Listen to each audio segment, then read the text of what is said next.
The old warehouse door groaned as it was kicked open, the rusted hinges screaming in protest.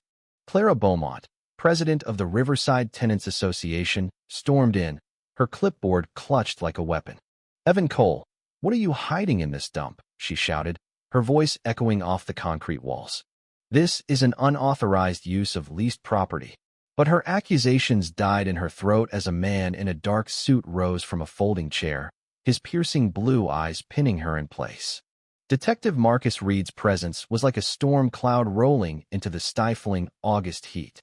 I'd been renting this warehouse for 6 months, trying to turn my late aunt's dream of a community art center into reality. Clara had made every day a battle, slapping me with violation notices for everything from excessive noise to improper signage. I'd left my graphic design job in the city to escape the grind, but Clara's relentless oversight felt like a new kind of prison.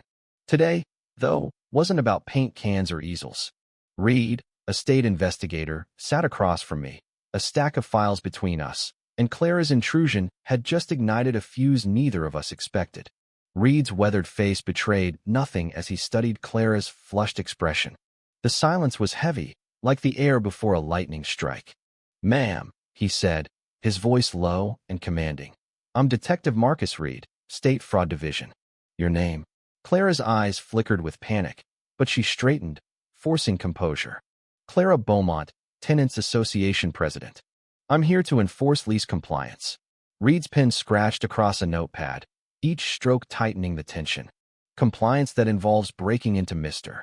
Cole's property?" he asked, his tone sharp enough to cut glass. Clara's grip on her clipboard faltered, her confidence crumbling like dry clay. Reed opened a file, pulling out documents stamped with official seals. "Ms. Beaumont, let's discuss your visit to Lillian Cole, Evan's aunt, 2 days before her death." The words hit me like a punch. Aunt Lillian's death 6 months ago was called a stroke natural, the coroner said. But Reed's implications sent my world spinning. Clara's face drained of color, and I remembered Lillian's last call. "That Beaumont woman's trouble, Evan. She's after something." I'd thought it was just an old artist's suspicion. Now, it felt like a prophecy. Reed's gaze never wavered. "We've reopened Lillian's case. New tests suggest her death wasn't natural. Your name keeps appearing, Ms. Beaumont. Care to explain?" Clara's mouth opened, but no sound came. Her hands shook. Reed produced a lab report. Toxicology found traces of digoxina, heart medication in lethal doses. Lillian wasn't prescribed it. He held up an evidence bag with a prescription bottle. "Found in your office trash, Ms. Beaumont. Your fingerprints are clear." My heart pounded. Lillian's cluttered desk, where she kept her sketches and property deeds, had been ransacked after her death. "Her desk," I blurted. "You kept asking about her files." Reed's eyes narrowed. "What was in them?" "Deeds, leases." Her notes on the waterfront sheet was meticulous. Clara backed toward the door, her voice shrill. "This is a setup. I'm calling my lawyer." Reed stood, his hand near his jacket. "Sit down, Ms. Beaumont. We're not done." He spread more files across the table. A month before Lillian's death, Coastal Ventures filed for a waterfront redevelopment project, including this block. You, as association president, were their point person. Your accounts show $35,000 in deposits from Coastal's shell companies. Clara's clipboard hit the floor. Reed pressed on. "Lillian refused to sell her land. Started asking about your meetings with developers. She was digging into your finances." My anger surged. "You killed her to silence her," I said, my voice shaking. Clara's composure shattered. "I didn't mean to. Coastal promised me a fortune if I cleared the block. Lillian was going to ruin it with her questions." Reed's pen moved relentlessly. "So, you dosed her tea with digoxin?" Clara slumped, tears streaming. "Just enough to make her sick, to stall her. But the dose it went wrong." Reed's voice turned icy. "And the Wilsons? Old man Carter? All dead from digoxin overdoses, hidden in their medications. You used your access to their homes." Clara's sob was a choke. "How did you know?" Reed held up his phone. "Lillian sent her notes to a friend before you got to her. She outsmarted you." My mind reeled. "Lillian, an informant?" Reed nodded. "She contacted us a year ago about Coastal's shady deals. Her desk was bait fake files to lure you." Clara's world collapsed. "I destroyed everything," she whispered. Reed shook his head. You burned copies. The originals were safe. His phone buzzed, his expression darkening. Evan, we found the Wilsons and Carter dead in their homes. Same drug.